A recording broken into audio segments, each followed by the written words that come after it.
Part 1. Heaven did not create people above people, nor did it create people below people. So it is said.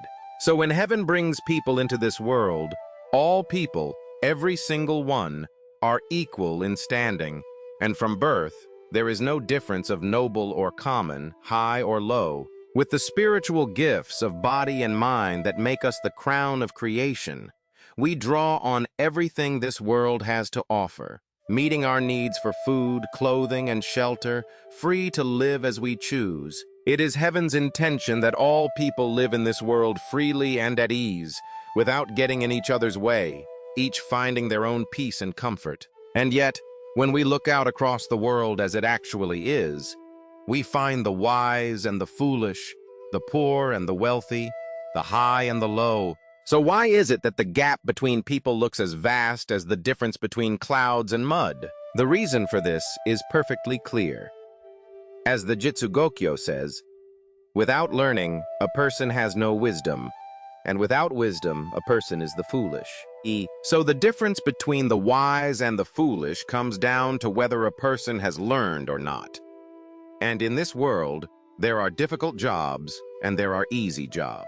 Those who do the harder work are called people of high standing, and those who do the easier work are called people of low standing. In general, work that requires mental effort and careful thinking is difficult, while physical labor using the hands and feet is easy. So doctors, scholars, government officials, merchants running large businesses, and landowners employing many workers all fall into the category of people of high standing. And because people of high standing naturally tend to be wealthy, they can seem out of reach to those below them. But if you trace it all back to the root, the difference comes down to nothing more than whether a person has had the benefit of learning or not. It was never some fixed arrangement handed down by heaven. As the saying goes, heaven does not grant wealth and status to a person directly, but gives them to that person's own efforts. So as I said before, people are not born into this world as noble or common, rich or poor. It's simply those who work hard at their studies and come to understand the world who rise to become people of standing and wealth, while those who remain uneducated end up poor and lowly. Now, learning doesn't simply mean knowing difficult characters, reading obscure ancient texts, enjoying waka poetry, or composing verse and other such literary pursuits that have no practical use in the real world. Now, these fields of study do have their own charm, and they can genuinely bring joy to people and serve a real purpose. But for ages, Confucian scholars and Japanese classical scholars have been saying things to the effect that they are not something to be revered and treasured quite so highly. Throughout history, scholars of Chinese classics have rarely been good at managing a household, and townspeople skilled in composing waka poetry have seldom shown much talent for business. Because of this, some townspeople and farmers with good sense, seeing their children throw themselves into that kind of learning, worry as parents that their family fortune will soon be ruined. And that's completely understandable. It's proof, when you get right down to it, that this kind of learning is too removed from reality to be of any use in everyday life. So then, this kind of impractical learning should be set aside for now, and what we should truly devote ourselves to is the practical knowledge that applies to ordinary, everyday life. For example, learning the 47 letters of the Iroha, knowing how to write letters, how to keep accounts, how to use the soroban, how to handle a scale, and so on. And beyond that, there is so much more to learn. Geography is the study of the land and climate of Japan and every nation across the world, serving as a guide to all those places. The natural sciences involve observing the properties of all things in heaven and earth and learning how they work. History is a detailed record of the ages, a kind of book that examines the state of all nations across time. Economics explains everything from managing one's own household to running the affairs of an entire nation. Ethics is the study of how to conduct yourself, how to get along with others, and the natural principles that guide you through this world. To study these subjects, you should look into Western translated books. For most purposes, Japanese kana will serve you just fine, or for those who are young and have a gift for writing, they should also be made to read foreign scripts. And in every field and subject, the focus should be on concrete, practical matters, learning each thing through direct engagement with it. The goal is to seek out the principles behind things close at hand and put that knowledge to practical use in everyday life. These are the practical studies every person needs, and regardless of whether they are noble or common, high or low, everyone ought to make a point of learning them.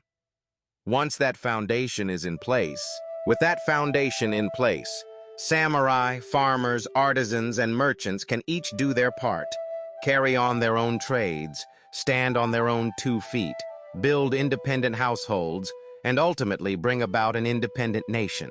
When it comes to pursuing learning, knowing your limits is essential. Now, by nature, a person is born free, with no chains and no shackles. A full-grown man is a man, a full-grown woman is a woman, and each is free to live as they choose.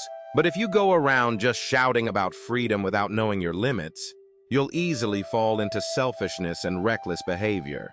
In other words, that boundary comes down to this: grounding yourself in the principles of heaven, following the natural feelings of people, and pursuing your own freedom without getting in the way of others.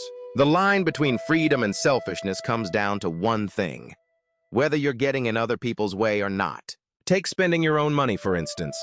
You might think that gives you complete freedom to drink and carouse and do whatever you please, but that's simply not the case. One person's reckless behavior becomes a model for others, and eventually corrupts the morals of society and gets in the way of people's upbringing. So even if the money being spent belongs to that person, that guilt cannot be forgiven. Now, freedom and independence aren't just things that apply to individual people. They apply to nations as well. Japan is a single island nation, set apart to the east of Asia, and for ages it kept itself closed off from the outside world. Japan had always lived off its own land alone, clothing and feeding itself on domestic goods without ever feeling the lack of anything. But then, in the Kaie years, Americans arrived on our shores, and that was when foreign trade began. And that's how things came to be as they are today. Even after the ports were opened, there was a lot of back and forth, and plenty of people made a loud fuss about closing the country off and driving out foreigners. Their view was hopelessly narrow, like the frog at the bottom of a well that the old saying talks about, and their arguments weren't worth taking seriously. Japan and the Western nations alike exist under the same sky, warmed by the same sun, gazing up at the same moon, sharing the same seas and the same air. We share the same human feelings, so what we have in abundance, we pass along to them, and what they have in abundance, we take from them.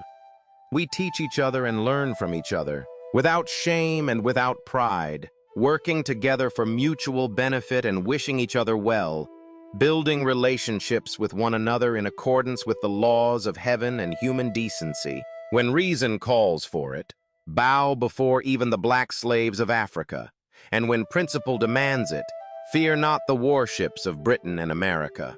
When our nation's honor is at stake, every last person in Japan must be ready to lay down their life rather than let the country's standing fall.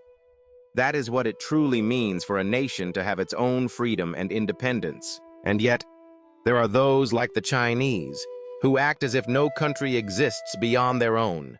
And the moment they see a foreigner, they cry, "Barbarian, barbarian," treating foreigners like four-legged animals, looking down on them and despising them, not even stopping to consider their own country's actual strength before recklessly trying to drive those foreigners out. Instead, they end up being pushed around by the very people they called barbarians. That is truly a case of not knowing a nation's proper limits. In terms of a single person's life, you could say they are someone who never achieves their natural freedom, and instead falls into selfish, reckless living. Ever since the new imperial order took hold, the political climate in Japan has changed dramatically. On the outside, we engage with foreign nations under international law, and on the inside, the government has shown its own people what freedom and independence really mean. The fact that common people have now been permitted to use family names and ride horses is truly one of the finest things to happen since the dawn of creation. This, we can say, is where the foundation was laid for making the four classes of samurai, farmers, artisans, and merchants equal in standing. So from here on out, the idea that a person is born into some fixed rank or station is, for all intents and purposes, gone in Japan. A person's standing comes down to nothing more than their own talent and virtue and the position they hold. For instance, it goes without saying that we should treat government officials with respect. But that's not because those individuals are inherently noble. It's because they apply their talents and virtue to carry out their duties. We respect them simply because they handle the laws of the nation on behalf of its people.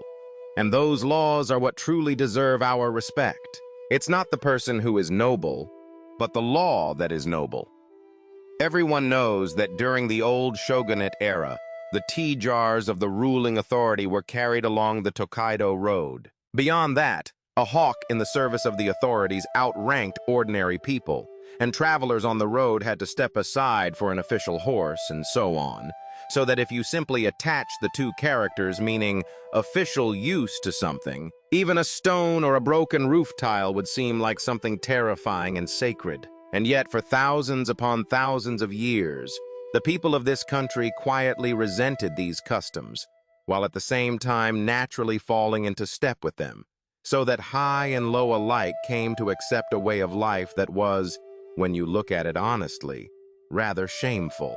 When you get right down to it, none of this had anything to do with the law being sacred or those objects being special. It was nothing more than a cowardly scheme to throw around the government's authority, intimidate people, and trample on their freedom, an empty show of power with nothing real behind it. Now that we've come this far, all such degrading customs and systems should be completely gone from Japan so people can rest easy. And if you ever find yourself unhappy with the government, don't bottle it up and quietly resent those in power. Instead, find the right channel. Find the proper channel and bring your grievance forward quietly, speaking your mind without holding back. If something is right by the laws of heaven and human nature, then you must be willing to lay down your life to fight for it. That is what it truly means to fulfill your duty as a citizen of this nation. As I said in the previous section, both a person's individual life and a nation as a whole are, by heaven's principles, free and unrestrained. If anyone tries to threaten the freedom of this nation, we need not fear making enemies of every nation in the world. And if anyone tries to obstruct the freedom of a single person, even a government official is no one to be afraid of. Now that the principle of equality among all people has been established, everyone can rest easy and simply follow the ways of heaven and act as they see fit, or so one might say, and yet. That said, every person has their own place in society, and with that place comes the responsibility to have the talent and virtue to match it. To develop real talent and virtue, you need to understand how things work. And to understand how things work, you need to learn to read and write. This is exactly why learning is so urgently needed. Looking at how things stand today, farmers, craftsmen, and merchants have risen 100-fold from where they once stood, and they are fast approaching a position where they stand shoulder to shoulder with the samurai class. Even today, if someone of real ability comes from among the three common classes, the path to being appointed to a position in government is already open. So people should think carefully about their own standing. Take pride in who they are.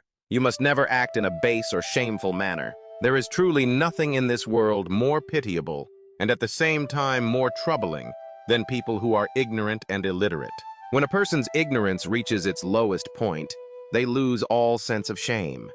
And when their own foolishness drives them into poverty, leaving them cold and hungry, rather than blaming themselves, they turn around and resent the wealthy people nearby.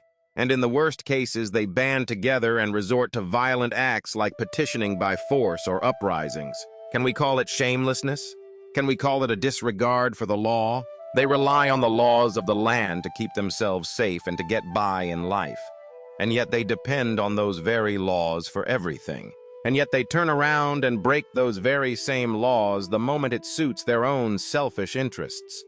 Could anything be more contradictory? Or take the case of someone who happens to have a solid background and a decent fortune to their name. They may know how to save money, but they have no idea how to raise and educate their children. Children who are never taught will naturally grow up to be foolish, so there's no reason to be surprised by that. In the end, quite a few of them drift into idleness and indulgence, and in one fell swoop, turn the family legacy their ancestors built into nothing but smoke. When it comes to governing people like that, there's simply no way to reach them through reason and explanation, so the only option is to keep them in line through fear and intimidation. There is a Western saying, "Harsh governments rise over ignorant people," and that is exactly what this means.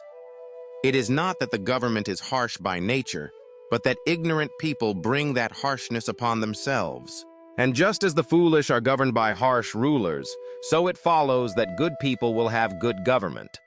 That is why, here in Japan today, the kind of government we have reflects the kind of people we are. Now, if the moral character of the people were to decline even further from where it stands today, sinking deeper into ignorance and illiteracy, the laws of the government would naturally have to become that much stricter.